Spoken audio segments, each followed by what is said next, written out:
SK. ಪಾಟೀಲರಿಗೆ ಸಚಿವ ಸ್ಥಾನ ನೀಡದೆ ಹೋದರೆ ಕಾಂಗ್ರೆಸ್ ಪಕ್ಷಕ್ಕೆ ರಾಜೀನಾಮೆ. ಶುದ್ಧ ನೀರಿನ ಹರಿಕಾರ, ಅಲ್ಪಸಂಖ್ಯಾತರ ಬಂಧು, ಯಾವುದೇ ಖಾತೆ ನೀಡಿದರೂ ನಿಭಾಯಿಸುವ ಅನುಭವಿ, ಯಾವುದೇ ಕಳಂಕ ಇಲ್ಲದ ರಾಜಕಾರಣಿಯಂತಹ ವ್ಯಕ್ತಿಗೆ ಸಿಎಂ ಸಚಿವ ಸ್ಥಾನ ನೀಡದೆ ಹೋದರೆ ನಾವು ಎಲ್ಲಾ ಶಹರ ಅಲ್ಪಸಂಖ್ಯಾತ ಘಟಕದ ವತಿಯಿಂದ ಉಗ್ರ ಹೋರಾಟ, ಅದಕ್ಕೂ ಮಣಿಯದೆ ಹೋದರೆ ನಾವೆಲ್ಲಾ ಕಾಂಗ್ರೆಸ್ ಪಕ್ಷಕ್ಕೆ ಸಾಮೂಹಿಕ ರಾಜೀನಾಮೆ ನೀಡಲು ಸಿದ್ಧರಿದ್ದೇವೆ ಎಂದು ಉಮರ್ ಫಾರೂಕ್ ಹುಬ್ಬಳ್ಳಿ ನಗರದ ಪತ್ರಿಕಾ ಭವನದಲ್ಲಿ ಶುಕ್ರವಾರ ನಡೆದ ಸುದ್ದಿಗೋಷ್ಠಿಯಲ್ಲಿ ಆಕ್ರೋಶ ವ್ಯಕ್ತಪಡಿಸಿದರು. ಇವತ್ತು ಗದಗ ಶಹರ ಅಲ್ಪಸಂಖ್ಯಾತರ ಘಟಕದ ವತಿಯಿಂದ ಏನು ಈಗ ನೂತನವಾಗಿ ಕಾಂಗ್ರೆಸ್ನಲ್ಲಿ ಸಚಿವರ ಸಂಪುಟಕ್ಕೆ ನೇಮಕ ಆಗ್ತಾ ಇದೆ. ಆ ಹಿನ್ನೆಲೆ ಒಳಗೆ ನಮ್ಮೆಲ್ಲ ಉತ್ತರ ಕರ್ನಾಟಕಕ್ಕೆ ಒಬ್ಬ ಧೀಮಂತ ನಾಯಕ, ಅನುಭವಿ ಹಿರಿಯ ನಾಯಕರಾದಂಥ ಎಚ್.ಕೆ. ಪಾಟೀಲ್ರಿಗೆ ಸ್ಥಾನಮಾನ ಕೊಡಬೇಕಾಗಿತ್ತು. ರಾಜಕೀಯ ಕೆಲವೊಂದು ಒತ್ತಡಗಳಲ್ಲಿ ಹೆಚ್ಚು ಕಡಿಮೆ ಆಗಿರುತ್ತಂತ ಅಂದ್ಕೊಂಡು ಈಗ 2ನೇ ಪಟ್ಟಿ 18ನೇ ತಾರೀಕಿಗೆ ಬಿಡುಗಡೆ ಆಗ್ತಾ ಇದೆ. ಆ ಒಂದು ಪಟ್ಟಿಯಲ್ಲಿ ಹಿರಿಯ ನಾಯಕರಾದಂಥ ಎಚ್.ಕೆ. ಪಾಟೀಲ್ ಸಾಹೇಬರಿಗೆ ಉತ್ತರ ಕರ್ನಾಟಕದ ಅಭಿವೃದ್ಧಿ ದೃಷ್ಟಿಯಲ್ಲಿ ಗಮನದಲ್ಲಿಟ್ಟುಕೊಂಡು ಅವರಿಗೆ ಸೂಕ್ತ ಸ್ಥಾನಮಾನ ಕೊಡಬೇಕು ಅಂಥೇಳಿ ನಮ್ಮ ಗದಗ ಶಹರದ ಎಲ್ಲ ಅಲ್ಪಸಂಖ್ಯಾತ ಬಂಧುಗಳ ಒಂದು ಕೋರಿಕೆ ಇದೆ. ಅದರ ಜೊತೆಗೆ ಎಚ್.ಕೆ. ಪಾಟೀಲ್ ಪ್ರಶ್ನಾತೀತ ನಾಯಕರು. ಯಾಕಂದ್ರೆ ಈ ಭಾಗದೊಳಗೆ ಉತ್ತರ ಕರ್ನಾಟಕದೊಳಗೆ ವಿಶ್ವವಿದ್ಯಾಲಯ ಗ್ರಾಮೀಣ ಮಟ್ಟದೊಳಗೆ ತರುವಂಥ ಒಂದು ದೊಡ್ಡ ಸಾಧನೆ ಅದು ಯಾರಾದರೂ ಮಾಡ್ಯಾರಂದ್ರೆ ಅದು ಎಚ್.ಕೆ. ಪಾಟೀಲ್ ಸಾಹೇಬರು ಅನ್ನುವಂಥದ್ದನ್ನು ನಾವೆಂದಿಗೂ ಮರೆಯೋಕ್ಕಾಗಂಗಿಲ್ಲ. ಅದರ ಜೊತೆಗೆ ಶುದ್ಧ ನೀರಿನ ಹರಿಕಾರರಾಗಿ ಕೆಲಸ ಮಾಡಿದರು. ಈ ಸಹಕಾರಿ ರಂಗದೊಳಗೆ ಸಾಕಷ್ಟು ಶ್ರಮವಂತ ವಹಿಸಿದವರು. ಆ ಹಿನ್ನೆಲೆ ಒಳಗೆ ಉತ್ತರ ಕರ್ನಾಟಕಕ್ಕೆ ನಮ್ಮ ಒಂದು ದೊಡ್ಡ ಶಕ್ತಿಯಾಗಿ ಕೆಲಸ ಮಾಡಿದಂಥ ಎಚ್.ಕೆ. ಪಾಟೀಲರಿಗೆ ನಮ್ಮ ಎಲ್ಲ ಭಾಗದ ಜನರು ಮತ್ತು ಅಲ್ಪಸಂಖ್ಯಾತರು ಅವರಿಗೆ ಒಂದು ಉನ್ನತ ಸ್ಥಾನವನ್ನು ಸಚಿವ ಸಂಪುಟದೊಳಗೆ ಕೊಡಬೇಕು ಅನ್ನೋದನ್ನು ಸನ್ಮಾನ್ಯ ರಾಹುಲ್ ಗಾಂಧಿ ಅವರಿಗೆ, ಮಲ್ಲಿಕಾರ್ಜುನ್ ಖರ್ಗೆ ಅವರಿಗೆ, ಸುರ್ಜೇವಾಲಾ ಅವರಿಗೆ, ವೇಣುಗೋಪಾಲ್ ಅವರಿಗೆ, ಅದರ ಜೊತೆಗೆ ಸನ್ಮಾನ್ಯ CM D.K. ಶಿವಕುಮಾರ್ ಅವ್ರಿಗೆ ಕೂಡ ನಾವು ಮನವಿ ಮಾಡಿಕೊಳ್ತೀವಿ. ನಾವು ನಮ್ಮ ಜಿಲ್ಲೆಯ ಮತ್ತು ನಮ್ಮ ನಗರದ ಅಥವಾ ವಿಧಾನಸಭಾ ಕ್ಷೇತ್ರ ಗಮನದಲ್ಲಿ ಇಟ್ಕೊಳ್ಳೋಕ್ಕಿಂತನೂ ಒಬ್ಬ ಹಿರಿಯ ನಾಯಕ ಮತ್ತು ಹಿರಿಯ ಮುತ್ಸದ್ದಿ, ಪ್ರಾಮಾಣಿಕ, ಪಾರದರ್ಶಕವಾದಂಥ ಆಡಳಿತ ನೀಡುವ ಸನ್ಮಾನ್ಯ ಎಚ್.ಕೆ. ಪಾಟೀಲರಿಗೆ ಉತ್ತರ ಕರ್ನಾಟಕದ ಅಭಿವೃದ್ಧಿಯನ್ನು ಗಮನದಲ್ಲಿ ಇಟ್ಕೋಬೇಕು. ಯಾಕಂದ್ರೆ ಈ ಹಿಂದೆ ನೋಡಿದಾಗ ಸುಮಾರು 1,60,000 ಎಕರೆ ಹನಿ ನೀರಾವರಿಗೆ ಭಾಳಷ್ಟು ದೊಡ್ಡ ತೀರ್ಮಾನ ತಗೊಂಡಂಥ ಗ್ರಾಮೀಣ ಅಭಿವೃದ್ಧಿ ಸಚಿವರಾದಂಥ ಸಮಯದೊಳಗೆ ನಾವು ಸಾಕಷ್ಟು ಅವರ ಒಂದು ಅಭಿವೃದ್ಧಿ ಕೆಲಸವನ್ನು ನೋಡ್ಬೋದು. ಅದಕ್ಕೆ ನಾನು ಇಡೀ ನಮ್ಮ ಕಾಂಗ್ರೆಸ್ ಪಕ್ಷದ ಎಲ್ಲ ಹಿರಿಯ ಮುಖಂಡರಲ್ಲಿ ಮತ್ತೊಮ್ಮೆ ವಿನಂತಿ ಮಾಡಿಕೊಡ್ತೀನಿ. ಒಂದು ವೇಳೆ ಎಚ್.ಕೆ. ಪಾಟೀಲರಿಗೆ ಸೂಕ್ತ ಸ್ಥಾನಮಾನ ಕೊಡದೇ ಹೋದಲ್ಲಿ ಸಾಮೂಹಿಕವಾಗಿ ನಗರಸಭೆಯಿಂದ ಹಿಡಿದು ಜಿಲ್ಲಾ ಕಾಂಗ್ರೆಸ್ನಲ್ಲಿರುವಂಥ ಎಲ್ಲ ಪದಾಧಿಕಾರಿಗಳು ರಾಜೀನಾಮೆ ಕೊಡುವಂಥ ಒಂದು ಕೂಗು ಹೇಳಾಗತ್ತೈತಿ. ಅದನ್ನು ನಮ್ಮ ಕಾಂಗ್ರೆಸ್ ಪಕ್ಷ ಭಾಳ ಸೂಕ್ಷ್ಮವಾಗಿ ಗಮನಿಸಬೇಕು ಅಂಥೇಳಿ ಇವತ್ತಿನ ಈ ಸಂದರ್ಭದೊಳಗೆ ನಾನು ಕಾಂಗ್ರೆಸ್ ಪಾರ್ಟಿಗೆ ಮುನ್ನೆಚ್ಚರಿಕೆಯನ್ನು ಕೊಡ್ತಾ ಇದ್ದೀನಿ. ಅದರ ಜೊತೆಗೆ ಅವರ ಒಂದು ಕಾರ್ಯವೈಖರಿಯನ್ನು ತಿಳಿಸುವುದರ ಜೊತೆಗೆ ನಮ್ಮ ಮಾಧ್ಯಮದ ಮೂಲಕ ಎಚ್.ಕೆ. ಪಾಟೀಲ್ ಅಭಿಮಾನಿ ಬಳಗ ದಿನಾಂಕ 16ನೇ ತಾರೀಕು ಮಂಗಳವಾರ ದಿವಸ ಭಾಳ ದೊಡ್ಡ ಸಂಖ್ಯೆ ಒಳಗೆ ನಾವು ಒಂದು ಪ್ರೊಸೆಷನನ್ನು ಮಾಡಿ ಇಡೀ ರಾಜ್ಯಕ್ಕೆ ಒಂದು ಸಂದೇಶ ಹೋಗುವಂಥ ಒಂದು ರ್ಯಾಲಿಯನ್ನು ಮಾಡ್ತಾ ಇದ್ದೀವಿ. ಆ ರ್ಯಾಲಿಯನ್ನು ನಮ್ಮ ಕಾಂಗ್ರೆಸ್ ಜಿಲ್ಲಾ ಕಾರ್ಯಾಲಯದಿಂದ ಗಾಂಧಿ ಸರ್ಕಲ್ನಿಂದ ಟಾಂಗಾಕೋಟ್ಲಿಂದ ಹತ್ತಿಕಾಳಕೋಟ್ಲಿಂದ ಮೊಹಮ್ಮದ್ ಅಲಿ ಸರ್ಕಲ್ ಮಾರ್ಗವಾಗಿ ನಾವು ಭೀಷ್ಮಕೆರೆ ಮಾರ್ಗದಿಂದ ಮುಳುಗುನ್ನಾಕಕ್ಕೆ ಹೋಗಿ ತಲುಪ್ತೀವಿ ಅನ್ನೋದನ್ನು ಈ ಸಂದರ್ಭದಲ್ಲಿ ಹೇಳ್ತಾ ಇದ್ದೀವಿ. 16ನೇ ತಾರೀಕಿಗೆ ಭಾಳ ದೊಡ್ಡ ಪ್ರಮಾಣದೊಳಗೆ ನಮ್ಮೆಲ್ಲ ಅಲ್ಪಸಂಖ್ಯಾತರ ಬಂಧುಗಳು ಜೊತೆಗೆ ಕಾಂಗ್ರೆಸ್ಸಿನ ಎಲ್ಲ ಮುಖಂಡರು, ಕಾರ್ಯಕರ್ತರುಗಳು ಕೂಡ ಸಾವಿರಾರು ಸಂಖ್ಯೆಯಲ್ಲಿ ಈ ಒಂದು ರ್ಯಾಲಿಯಲ್ಲಿ, ಈ ಒಂದು ಪ್ರೊಸೆಷನ್ನಲ್ಲಿ ಭಾಗವಹಿಸ್ತಾರ. ನಾನು ತಮ್ಮ ಮಾಧ್ಯಮ ಮುಖಾಂತರವೂ ಕೂಡ ನಮ್ಮೆಲ್ಲ ಸಮಾಜ ಬಾಂಧವರಿಗೆ ಮತ್ತು ಕಾಂಗ್ರೆಸ್ಸಿನ ಕಾರ್ಯಕರ್ತರಿಗೆ ವಿನಂತಿ ಮಾಡ್ತೀನಿ. ಒಂದು ಶಾಂತಿಯುತವಾದಂಥ ಆ ಸಂದೇಶ 16ನೇ ತಾರೀಕಿಗೆ ನಮ್ಮ ಆ ಕೂಗು, ನಮ್ಮ ಆ ಬೇಡಿಕೆ ಇಡೀ ರಾಷ್ಟ್ರ ಮಟ್ಟದೊಳಗೆ ಎಲ್ಲಿಗೆ ಮುಟ್ಟುತ್ತಾ ಅನ್ನೋದನ್ನು ಈ ಸಂದರ್ಭದಲ್ಲಿ ಹೇಳಿ ನಾನು 2 ಮಾತು ಮುಗಿಸ್ತೇನೆ. ಹಾಗೂ ಎಚ್.ಕೆ. ಪಾಟೀಲ್ ಸಾಹೇಬರಿಗೆ ಏನು ಸುಸ್ತು ಸ್ಥಾನಮಾನ ಏನು ಇವತ್ತು ಹೈಕಮಾಂಡ್ನವರು ಅದು KPCCದವ್ರು ಏನು ಕಡೆಗಣಿಸಿದ್ದಾರೆ, ಅವರಿಗೆ ನಾನು ಮನವಿ ಮಾಡ್ತೀನಿ, ಅಂಥ ನಾಯಕರು ಸಿಗೋದು ಭಾಳ ಕಮ್ಮಿ. ಯಾಕೆ ಸಾಕಷ್ಟು ಅನುಭವ ಇದ್ದವರು ಎಚ್.ಕೆ. ಪಾಟೀಲ್ ಸಾಹೇಬರು. ಧರ್ವೊಂದು ಖಾತೆ ಕೊಟ್ಟರು ನಿಭಾವಂಥ ಶಕ್ತಿ. ಮೊನ್ನೆ ಕೋವಿಡ್ ಒಳಗೆ ಎಚ್ ಕೆ ಪಾಟೀಲರು ಆಕ್ಸಿಜನ್ ಕಮ್ಮಿ ಬಿದ್ದಾಗ ಮಹಾರಾಷ್ಟ್ರದಿಂದ ತರಿಸಿ ಆ ಟೈಮ್ದಾಗ ಎಷ್ಟೋ ಮಂದಿಗೆ ಸಹಾಯ ಮಾಡಿದರು. ಮತ್ತು NTTF ಒಳಗೆ ಎಷ್ಟೋ ಒಂದು ದವಾಖಾನೆನ ಮಾಡಿಬಿಟ್ರು. ಅಂಥ ನಾಯಕರು ಯಾವುದೋ ಒಂದು ಇರಬೇಕಾದ್ರೆ ಬಡವ್ರ ಬಗ್ಗೆ ಅಂದರೆ ಎಚ್ ಕೆ ಪಾಟೀಲರು. ಧರ್ವೊಂದು ನೋಡ್ರಿ, ಇವತ್ತು ಯಾವುದೋ ಒಂದು ಏರಿಯಾಕ್ಕೆ ಹೋದ್ರೆ ನಿಮ್ಮ ಆಶ್ರಯ ಮನೆ ಕಾಣ್ತಾವೆ, ಅಂಥ ಮನೆ ಕಡ್ದವರು ಎಚ್ ಕೆ ಪಾಟೀಲ್ ಸಾಹೇಬರು. ಅದಕ್ಕೆ ಅವ್ರಿಗೆ ಯಾವುದೋ ಒಂದು ಖಾತೆ ಕೊಡ್ರಿ, ನಿಭಾವಂಥ ಶಕ್ತಿ ಅವ್ರ ಕಡೆ ಐತಿ. ಅವರು ಕೋವಿಡ್ದಾಗ ಮಾಡುವಂಥ ಕೆಲಸ ಇವತ್ತು ಯಾರೂ ಮಾಡಿಲ್ಲ. ಎಷ್ಟು ಮಿನಿಸ್ಟ್ರ್ ಇದ್ದರೂ ಮಾಡಿಲ್ಲ, ಯಾರು ಇದ್ದರೂ ಮಾಡಿಲ್ಲ. ಎಚ್ ಕೆ ಪಾಟೀಲ್ ಮಾರು ತೋರಿಸಿದ್ದಾರೆ. ಅದಕ್ಕೆ ನಮ್ಮ ಹೈಕಮಾಂಡ್ಗೆ KPCC ಅವ್ರಿಗೆ ಕೈ ಮುಗಿದು ಕೇಳ್ತೀವಿ, ನಾವು ಎಚ್ ಕೆ ಪಾಟೀಲ್ ಸಾಹೇಬ್ಗೆ ಸ್ಥಾನಮಾನ ಕೊಡ್ರಿ ಅಂತೇಳಿ ನಾವು ಕೇಳ್ತೀವಿ ಸರ್. ಇಲ್ಲಿಕರ ಮುಂದಿನವರೆಗೆ ನಾವು ಎಲ್ಲರೂ ಸಮಯಕ್ಕೆ ರಾಜೀನಾಮೆ ಕೊಡಬೇಕಂತ ನಿರ್ಧಾರ ಮಾಡಿಬಿಟ್ಟಿವಿ ಸರ್. ನಮ್ಮ ಎಚ್ ಕೆ ಪಾಟೀಲ್ ಸಾಹೇಬರಿಗೆ ಏನು ಒಂದು ಸ್ಥಾನ ತಪ್ಪಿದ್ದಕ್ಕಲ್ಲ, ಆ ಸ್ಥಾನ ಅವ್ರಿಗೆ ಫಸ್ಟ್ ಇದ್ರಾಗ ನಾವು ಕೊಡಬೇಕಾಗಿತ್ತು. ಅದು ಅವರು ತಪ್ಪಿಸಿ ಮತ್ತೆ ನೆಕ್ಸ್ಟ್ ಸ್ಥಾನ ಅಂತ ಹೇಳ್ಬಾರ್ದು. ಯಾಕಂದ್ರೆ ಅವ್ರು ಮಾಡೋಂಥ ನೋಡ್ರಿ, ಇವತ್ತೆಲ್ಲರೂ ಜಾತ್ಯತೀತವಾಗಿ ನಾನು ನೀವು ಯಾರೂ ಅಲ್ಲ ಅನ್ನೋಕ್ಕಿಂತ ಎಲ್ಲರೂ ಕೂಡಿ ಇವತ್ತು ಬಂದು ನಮ್ಮ ಎಚ್ ಕೆ ಪಾಟೀಲ್ ಸಾಹೇಬ್ರಿಗೆ ಆ ಸ್ಥಾನ ಕೊಡ್ರಿ, ಆ ಸ್ಥಾನಕ್ಕೆ ಅವರು ಸೂಕ್ತವಾದ ವ್ಯಕ್ತಿ ಅಂತ ಹೇಳ್ತಾರೆ.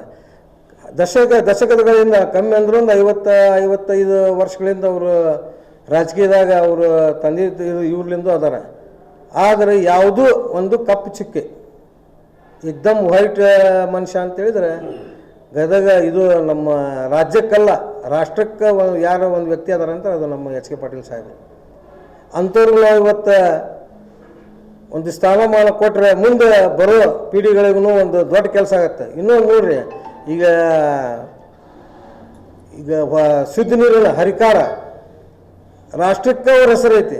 ಆಮೇಲೆ ಮಳೆ ಬರಲಾರ್ದಾಗ ಮೂಡು ಬಿತ್ತನೆ ಗದಗ ಜಿಲ್ಲಾದಲ್ಲ ಕರ್ನಾಟಕದಾಗ ಮೂಡು ಬಿತ್ತನೆ ಮಾಡಿ ಅವ್ರು ತೋರಿಸಿದ್ರು. ಅದರಲ್ಲಿಂದ ಮತ್ತು ಮುಂದೆ ಜನರಿಗೆ ಎಷ್ಟು ಉಪಯೋಗ ಆಗುತ್ತೆ ಅನ್ನೋದು. ಇವತ್ತು ಹಲವಾರು ಬಡವ್ರಿಗೆ ಮನೆಗಳು ಇವತ್ತು ಗದಗದಾಗ ಯಾವುದು ಏನೂ ಇದು ಜಾತಿ ಬಗ್ಗೆ ಏನೂ ಆಗೋದಂತಂದ್ರೆ ಅದಕ್ಕೆ ಕಾರಣ ನಮ್ಮ ಎಚ್ ಕೆ ಪಾಟೀಲ್ ಅವರು. ಇಂಥ ಎಲ್ಲ ಕೆಲಸ ಮಾಡಿ ಅವ್ರು ಯಾರಿಗೂ ಎಲ್ಲಕ್ಕೂ ತಗೊಂಡು ಒಂದು ಮುಷ್ಟಿಯಾಗಿ ಕೆಲಸ ಮಾಡೋಂಥ ಎಚ್ ಕೆ ಪಾಟೀಲ್ರಿಗೆ ಆ ಸ್ಥಾನ ಅವ್ರಿಗೆ ಕೊಡಬೇಕು. ಕೊಡ್ಲಿಕ್ಕಂದ್ರೆ ನಾವೆಲ್ಲರೂ ಕೂಡಿ ಅಲ್ಪಸಂಖ್ಯಾತರು ಎಲ್ಲ ಕೂಡಿ ನಾವು ಉಗ್ರ ಹೋರಾಟ ಮಾಡ್ತೀವಿ. ನಾವು ಅವ್ರಿಗೆ ಸ್ಥಾನ ಕೊಡೋ ಮಟ್ಟ ನಾವು ಬಿಡಂಗಿಲ್ಲ ಅಂಥೇಳಿ ಎಲ್ಲರೂ ಹೇಳಿದ್ರು. ಸ್ಥಾನದ ಬಗ್ಗೆ ಹೇಳ್ತೀವಿ, ಎಲ್ಲರಿಗೂ ಹೇಳ್ತೀವಿ. ಎಚ್ ಕೆ ಪಾಟೀಲ್ ಕೊಡಬೇಕು ಅನ್ನೋದು ಎಲ್ಲರೂ ಹೇಳ್ತಾರೆ. ಎಚ್ ಕೆ ಪಾಟೀಲ್ರು ಏನು ಕೆಲಸ ಮಾಡ್ಯಾರ ಅನ್ನೋದು ಜನರಿಗೆ ಎಲ್ಲರಿಗೂ ಅರ್ಥ ಐತಿ. ಯಾವುದೂ ವಿರೋಧ ಪಕ್ಷದವರು ಆ ಪಕ್ಷದವರು ಕಾಂಗ್ರೆಸ್ನವರು ಅನ್ನೋದು ನೋಡೋಂಗಿಲ್ಲ. ಮೊದಲು ವಿರೋಧ ಪಕ್ಷದವ್ರು ಯಾರು ಬಂದ್ರೆ ಮುಂದೆ ಕರೆದ ಕೆಲಸ ಮಾಡಿಕೊಡುವಂಥ ವ್ಯಕ್ತಿ ಅದು. ಅವರೆಲ್ಲ KS ಪಾಟೀಲ್ DR ಪಾಟೀಲ್ ಕಾಲದಿಂದ ಬಂದಾರ. ಇದೇ ಟೈಪ ಮಾಡ್ಕೊಂತ ಜನರಿಗೆ ಗುರುತಿಸೋದು ಅವರು. ಆನಂತರ ಅಲ್ಪಸಂಖ್ಯಾತರು ನಾವು ಏನಿದೀವಿ ಅನ್ನೋದು ನಮಗೆ ನಮ್ಮ ಸಮಾಜದಾಗ ನಾವು ಎದ್ದು ಬಂದಿದ್ದೆ ಅವ್ರಲಿಂದ. ನಮ್ಮ ಸಮಾಜಕ್ಕೆ ಏನು ಗೌರವ ಕೊಟ್ಟಾರ ಏನು ಅನ್ನೋದು ನಮಗೆ ಗೊತ್ತೈತಿ, ನಮ್ಮ ಹಿರಿಯರಿಗೆ ಗೊತ್ತೈತಿ, ಎಲ್ಲರಿಗೂ ಗೊತ್ತೈತಿ. ಆನಂತರ ಅಂಥ ವ್ಯಕ್ತಿಗೆ ಏನರ ಬಿಡಪ್ಪ ಯಾವ್ದಾರ ಒಂದು ನೌಕರಿ ಕೊಡಿಸ್ಬೇಕಾದ್ರೆ ರೊಕ್ಕ ತೊಗೊಂಡಾರ, ಏನರ ಒಂದು ಕಪ್ಪು ಚಿಕ್ಕಿ ಹಾಕ್ಕೊಂಡು ಯಾರು ಏನರ ರೊಕ್ಕ ತಿಂದು ಯಾವ್ದಾರ ಹಗರಣದಾಗ ಅದಾರ ಅಂದ್ರೆ ಮಾತು ಬೇರೆ. ಯಾವ್ದಾರ ಒಂದು ಏನಾರ ಯಾರಿಗೆ ನಾವೇ ಒಂದು ಏನಾರ ಕೆಲಸ ಮಾಡಿದರೆ ಏನಾರ ನಿಮ್ಮ ಕಡೆ ನಮ್ಮ ಮನುಷ್ಯ ಏನಾರ ರೊಕ್ಕ ತೊಗೊಳ್ಳೋಣ ಕೇಳೋ ವ್ಯಕ್ತಿ ಅದು. ಅಂಥ ವ್ಯಕ್ತಿ ಕೊಡಲಿಲ್ಲ ಅಂದ್ರೆ ಮತ್ತೆ ಯಾರು ಕೊಡ್ತೀರಿ ನೀವು? ಮತ್ತು ಇವ್ರಿಗೆ ನೀವು ಕಂಡಿರಲಿಲ್ಲಾರ್ದೆ ಆಮೇಲೆ ನಂತರ ಒಂದು ಸುದ್ದಿ ಬಂತು ನಮಗೆ, ರಾಹುಲ್ ಗಾಂಧಿಯವರು ಯುವಕರಿಗೆ ಎಷ್ಟೋ ಕೊಡಬೇಕು ಅಂದ್ರಂತ. ದೊಡ್ಡ ಕಲ್ಲಿಗೆ ಚೀಪ್ ಕಲ್ಲು ಬೇಕು, ಚೀಪ್ ಕಲ್ಲಿಗೆ ದೊಡ್ಡ ಕಲ್ಲು ಬೇಕು. ಮತ್ತು ಅಂಥವ್ರಿಗೆ ನೀವು ಕಂಡು ಹಿಡಿಲಿಲ್ಲ ಅಂತಾರೆ ಮತ್ತೆ ಯಾರು ಕಂಡು ಹಿಡಿತೀರಿ ನೀವು? ಎಚ್ ಕೆ ಪಾಟೀಲ್ ಅಂತ ವ್ಯಕ್ತಿ ನಿಮ್ಗೆ ಹುಡುಗಿರು ಸಿಗೋದಿಲ್ಲ. ಮುಂದಲ್ಲಿ ಇದ್ರಾಗ ನಮಗೆ ಕ್ಯಾಂಡಿಡೇಟೇ ಇಲ್ಲ. ನಮ್ಮ ಎಚ್ ಕೆ ಪಾಟೀಲ್ ಎದುರು ನಿಂದ್ರವರು. ಅಂಥ ವ್ಯಕ್ತಿಗೆ ನೀವು ಕೆಲಸ ಕೊಡಲಿಲ್ಲ ಅಂದರೆ ಸಮಾಜಕ್ಕೆ ಕಂಡು ಹಿಡಿದು ಸಮಾಜದ ಕೆಲಸ ಮಾಡೋದು ಕೊಡಬೇಕು. ಅಂತಿಂಥವ್ರು ಕೊಟ್ಟ ಕೆಲಸ ಏನು ಉಪಯೋಗ ಇಲ್ಲ ಮಾಡೋದ್ರಿಂದ ನಾನು ನಿಮ್ಗೆ ಒಂದೇ ಕೈ ಮುಗಿದೀನಿ. DK ಶಿವಕುಮಾರ್ ಆಯ್ತು, ಸಿದ್ದರಾಮಯ್ಯನವ್ರು ಏನು ಮಾಡಿ ಅವ್ರಿಗೆ ಕೊಟ್ಟು ಹೋಗಿದ್ರು. ರಾಹುಲ್ ಗಾಂಧಿಯವ್ರಿಗೆ ಒಂದು ವಾರ್ನಿಂಗ್ ಕೊಡ್ತೀನಿ, ಕಾಂಗ್ರೆಸ್ ಪಾರ್ಟಿಗೆ ವಾರ್ನಿಂಗ್ ಕೊಡ್ತೀವಿ. ಅಚಾನಕ್ ಏನಾರ ಎಚ್ ಕೆ ಪಾಟೀಲ್ರಿಗೆ ಸ್ಥಾನಮಾನ ಕೊಡಲಾರ್ದ ಕರೆ ಆದರೆ ಅದಕ್ಕೆ ನಾವು ಉಗ್ರ ಹೋರಾಟ ಮಾಡ್ತೀವಿ. ಇದು ಮಾತ್ರ ಕಟ್ಟಿಟ್ಟು ಬುತ್ತಿ. ಇದ್ರ ಬಗ್ಗೆ ಎಚ್ಚರಾಗಿ ಮುಂದೆ ನಿಮ್ಮ ಪಕ್ಷಕ್ಕೆ ಕಾಂಗ್ರೆಸ್ ಪಾರ್ಟಿಗೆ ಹೊರತು ಬೀಳಬಾರ್ದು, ಏನೋ ಅದರಿಂದ ತೊಂದರೆ ಆಗಬಾರ್ದು ಅಂದರೆ ನಾವು ಎಚ್ ಕೆ ಪಾಟೀಲ್ರಿಗೆ ಒಂದು ಸ್ಥಾನಮಾನ ಕೊಡಬೇಕು ಅಂತೇಳಿ ನಮ್ಮ ಅಲ್ಪಸಂಖ್ಯಾತರ ಘಟಕವಂತ ಹಿರಿಯರ ಘಟಕ ಎಲ್ಲ ಮುಖಂಡರ ವತಿಯಿಂದ ಈಗಾಗಲೇ ಗದಗಿನಲ್ಲಿ ಸಾಕಷ್ಟು ಪತ್ರಿಕಾ ಮಾಧ್ಯಮ ಮೂಲಕವಾಗಿರ್ಬೋದು, ಒಂದು ಸೋಷಿಯಲ್ ಮೀಡಿಯಾ ಮೂಲಕವಾಗಿರ್ಬೋದು ಹರಿದಾಡುವಂಥ ಸುದ್ದಿನ ಗದಗ ಅಭಿವೃದ್ಧಿಯ ಹರಿಕಾರರಾದ ಸನ್ಮಾನ್ಯ ಎಚ್ ಕೆ ಪಾಟೀಲ್ ಅವರ ಸಚಿವ ಸ್ಥಾನದ ಬಗ್ಗೆ, ಇದೇ ಸಿದ್ದರಾಮಯ್ಯ ಅವರ ಸರ್ಕಾರದಲ್ಲಿ ಡಿ ಕೆ ಶಿವಕುಮಾರ್ ಅವರು ಉಪಮುಖ್ಯಮಂತ್ರಿ ಆಗಿದ್ದಾಗ ಅವ್ರ ಜೊತೆ ಎಚ್ ಕೆ ಪಾಟೀಲ್ ಅವರು ಇರಲಾರ್ದರೆ ಒಂದು ಸಭೆಯೂ ಮಾಡಿಲ್ಲ.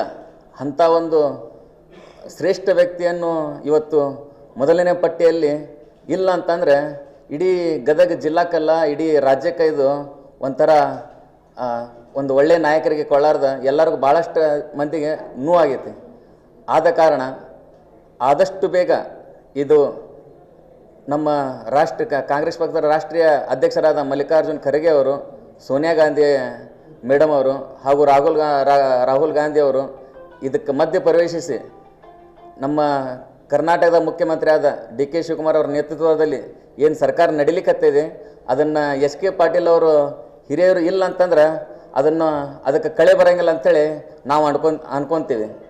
ಆದ ಕಾರಣ 2ನೇ ಪಟ್ಟಿ 18ನೇ ತಾರೀಕು ಒಳಗೊಳಗೆ ನಮ್ಮ ಗದಗಿನ ಜನತೆಗೆ ಯಾವುದೇ ಕಾರಣಕ್ಕೂ ಹೋರಾಟವನ್ನಾಗಲಿ ಮುನಿಸವನ್ನಾಗಲಿ ಪಕ್ಷದ ನಾವು ಒಂದು ಸಿದ್ಧಾಂತ ಬಿಟ್ಟಿಲ್ಲ, ಆದರೆ ಬಿಟ್ಟು ನಮ್ಮ ನಾಯಕರಿಲ್ಲ ಅಂತಂದ್ರೆ ನಾವಿಲ್ಲ. ಹಾಗಾಗಿ 2ನೇ ಪಟ್ಟಿಯೊಳಗೆ ಅವ್ರಿಗೆ ಅತ್ಯುತ್ತಮ ಸ್ಥಾನವನ್ನು ಕೊಟ್ಟು ನೋಡ್ರಿ, ಇವತ್ತು ನಮ್ಮ ಉತ್ತರ ಕರ್ನಾಟಕದ ನಾಯಕರಲ್ಲಿ ಒಬ್ಬರು ಶ್ರೇಷ್ಠ ನಾಯಕರು, ಒಂದು CM ಹುದ್ದೆ ಹೋಗ್ಬೇಕಂತ ನಾಯಕರು ಇವತ್ತು ನಾವು ಸಚಿವರ ಸ್ಥಾನಕ್ಕೆ ಇವತ್ತು ಪತ್ರಿಕಾಗೋಷ್ಠಿ ಮಾಡಿ ಸೋಷಿಯಲ್ ಮೀಡಿಯಾ ಮೂಲಕ ಹೇಳಕತ್ತೀವಿ ಅಂತಂದ್ರೆ ಭಾಳ ದುಃಖದ ಸಂಗತಿ. ಆದ ಕಾರಣ ನಮ್ಮ ಜೊತೆಗೆ ಪತ್ರಿಕಾ ಮಾಧ್ಯಮದವರು ಕೂಡ ಗದಗ ಜಿಲ್ಲೆ ಅಭಿವೃದ್ಧಿಗಾಗಿ ನಮ್ಮ ಎಚ್ ಕೆ ಪಾಟೀಲ್ ಸಚಿವರನ್ನಾಗಿ ಮಾಡಲಿಕ್ಕೆ ತಮಗೂ ಕೂಡ ಸಹಕಾರ ಕೊಡಬೇಕಂತೇಳಿ ಈ ಮೂಲಕ ನಮಗಿಲ್ಲಿ ಅವಕಾಶ ಮಾಡಿಕೊಟ್ಟದಂಥ ತಮ್ಮೆಲ್ಲರಿಗೂ ಒಂದು ಧನ್ಯವಾದಗಳು ಹೇಳುತ್ತೆ ನಾನು ಮಾತು ಮುಗಿಸ್ತೇನೆ. ಉತ್ತರ ಕರ್ನಾಟಕದ ಹುಲಿಯಂದೇ ಪ್ರಖ್ಯಾತ ಪಡೆದ ಎಚ್ ಕೆ ಪಾಟೀಲರಿಗೆ ಮೊದಲ ಸಂಪುಟ ಸಭೆಯಲ್ಲಿ ಸ್ಥಾನಮಾನ ನೀಡದೆ ನೋವು ಮಾಡಿದಂಥ ನಾಯಕರಿಗೆ ನಾ ಹೇಳೋದಿಷ್ಟ, ನಮ್ಮ ಮಾನ್ಯ ಮುಖ್ಯಮಂತ್ರಿಗಳು ಈ ಒಂದು ಶಾಸ್ತ್ರ ಹೇಳ್ತಾರೆ, ಹಿರಿಯರು ಗುರು ಇಲ್ಲದ ಶಾಲೆ ಇಲ್ಲ ಮತ್ತು ಹಿರಿಯರಿಲ್ಲದೆ ಮನೆ ಇಲ್ಲ. ಹಾಗೆ ಈ ಕಳಂಕರಹಿತ ರಾಜಕಾರಣಿ ಇಲ್ಲದೆ ಯಾವುದೇ ಸಂಪುಟ ಸಭೆ ಇಲ್ಲ ಅನ್ನೋ ಒಂದು ಗಾದೆ ಪೂರ್ಣ ಮಾಡಲಿಕ್ಕೆ ನಮ್ಮ ಎಚ್ ಕೆ ಪಾಟೀಲ್ ಸಾಹೇಬರಿಗೆ ಸ್ಥಾನಮಾನ ಕೊಟ್ಟು ಅವರ ಘನತೆಗೆ ಒಂದು ಸ್ಥಾನ ತುಂಬುವ ಸಲುವಾಗಿ ಪ್ರಯತ್ನ ಪಡೋಕ್ಕೆ ಎಲ್ಲರೂ ಮಾಡಬೇಕು. ಇಲ್ಲಾಂದರೆ ನಾವು ಗದಗ ಜಿಲ್ಲಾ ಅಂತ ಉಗ್ರ ಹೋರಾಟ ಸಾಹೇಬರು ಸ್ಥಾನಮಾನ ನೀಡುವವರೆಗೆ ಉಗ್ರ ಹೋರಾಟ ಮಾಡಲಾಗುವುದು. ನಾವು ಉತ್ತರ ಕರ್ನಾಟಕ ಭಾಗದವ್ರಿಗೆ ಯಾವಾಗ ಅನ್ಯಾಯ ಆಗುತ್ತೆ ಆವಾಗ ನಾವು ಉತ್ತರ ಕರ್ನಾಟಕದವರು ಎದ್ದು ನಿಲ್ಲುತ್ತೇವೆ. ಯಾಕಂದರೆ ನಮ್ಮ ಹೈಕಮಾಂಡ್ ಸೋನಿಯಾ ಗಾಂಧೀಜಿ ಇರ್ಬೋದು, ರಾಹುಲ್ ಗಾಂಧೀಜಿಯವರು ಇರ್ಬೋದು, ಮಲ್ಲಿಕಾರ್ಜುನ್ ಖರ್ಗೆಜಿಯವರು ಇರ್ಬೋದು, ಹಾಗೂ ಡಿ ಕೆ ಶಿವಕುಮಾರ್ಜಿ ಇರ್ಬೋದು, ಸಿದ್ದರಾಮಯ್ಯಜಿ ಇರ್ಬೋದು, ನಮ್ಮ ಉತ್ತರ ಕರ್ನಾಟಕದ ನಾಯಕರು ಡಾಕ್ಟರ್ ಎಚ್ ಕೆ ಪಾಟೀಲ್ ಸಾಹೇಬರು ಯಾವಾಗಲೂ ದೇಶಕ್ಕೆ ರಾಜ್ಯಕ್ಕೆ ಬಡವರ ಸಲುವಾಗಿ ಕೆಲಸ ಮಾಡತಕ್ಕಂಥ ದೀನ ದಲಿತರ ಒಬ್ಬ ಆಶಾಕಿರಣ ಅಂದರೆ ಅದು ಡಾಕ್ಟರ್ ಎಚ್ ಕೆ ಪಾಟೀಲ್ರು.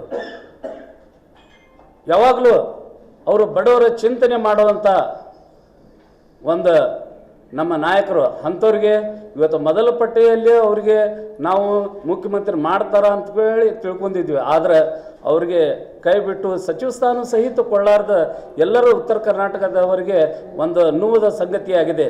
ಯಾಕಂದರೆ ಕೇವಲ ದಕ್ಷಿಣ ಭಾಗದವರು ಮುಖ್ಯಮಂತ್ರಿ ಆಗ್ತಾರೆ, ಮೈಸೂರಾಗಲಿ ಬೆಂಗಳೂರಲ್ಲಿ ಕೇವಲ ಅಚ್ಚ ಕಡೆಯವರೇ ಮುಖ್ಯಮಂತ್ರಿಗಳಾಗ್ತಾರೆ. ಆದರೆ ಉತ್ತರ ಕರ್ನಾಟಕದ ಜನರಿಗೆ, ಉತ್ತರ ಕರ್ನಾಟಕದವರಿಗೆ ಎಲ್ಲೇ ಒಂದು ಕಡೆ ಅನ್ಯಾಯವಾಗ್ತಾ ಇದೆ. ಅದು ನಮಗೆ ಎಲ್ಲರಿಗೂ ಒಂದು ನೋವಿನ ಸಂಗತಿ. ದಯವಿಟ್ಟು ನಾವು ಹೈಕಮಾಂಡ್ನಲ್ಲಿ ಹೇಳ್ಕೊಳ್ಳೋದು ಏನಂದರೆ, ನಮ್ಮ ನಾಯಕರಾದ ಸನ್ಮಾನ್ಯ ಡಾಕ್ಟರ್ ಎಚ್ ಕೆ ಪಾಟೀಲ್ ಸಾಹೇಬರಿಗೆ ಮತ್ತು ಉನ್ನತ ಸ್ಥಾನ ಕೊಟ್ಟು ಅವರ ಗೌರವ ಒಂದು ಕರ್ನಾಟಕದ ಒಂದು ಉತ್ತರ ಕರ್ನಾಟಕದ ಹುಲಿಯ ಖಾತೆ ಆದರಂಥ ಡಾಕ್ಟರ್ ಎಚ್ ಕೆ ಪಾಟೀಲ್ರಿಗೆ ಗೌರವ ಬರೋ ಹಾಗೆ ತಾವೆಲ್ಲ ಮಾಡ್ತೀರ ಅಂತ ಹೇಳಿ ನಾ ಹೇಳ್ಕೊತೀನಿ. ಜೈ ಹಿಂದ್, ಜೈ ಕರ್ನಾಟಕ. ಚಾನ್ಸ್ ಆಫ್ ಕೊಟ್ಟೂಟ್ ಗದಗ.